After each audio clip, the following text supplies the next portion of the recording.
Hello hi everyone. ఈరోజైతే నేను సిద్ధు జొన్నలగడ్డ చేసిన movies and hit and flops movies అయితే నేను చెప్పబోతున్నాను. ఫస్ట్ మూవీ 2010లో డాన్ సీను మూవీ అయితే వచ్చింది. అందులో శ్రీజ ఫ్రెండ్ క్యారెక్టర్ ఒక చిన్న రోల్ అయితే చేశారు.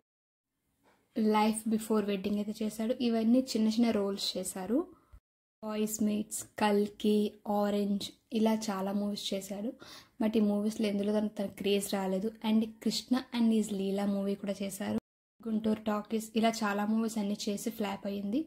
బట్ మనకి డిజిటల్లుగా మన ముందుకు వచ్చి ఒక బ్లాక్ బస్టర్ బిగ్గెస్ట్ హిట్ ఇచ్చిన మూవీ అయితే డిజిటల్లు. తర్వాత డిజిటల్లు స్క్వేర్. సో ఇదండి తన హిట్ అండ్ ఫ్లాప్స్. 2 మూవీస్ అయితే తన హిట్లో అయితే బ్లాక్ బస్టర్గా నిలిచాయి. మరిన్ని అప్డేట్ కోసం మా ఛానల్ సబ్స్క్రైబ్ చేసుకోండి. హలో అండి, ఈ ఛానల్ని లైక్ చేసి షేర్ చేసి సబ్స్క్రైబ్ చేసుకోండి. నేను చేసే ప్రతి వీడియో మీకు నోటిఫికేషన్ ద్వారా రావాలంటే కిందన బెల్ ఉంటుంది, దాన్ని కూడా క్లిక్ చేసేయండి. Thanks for watching.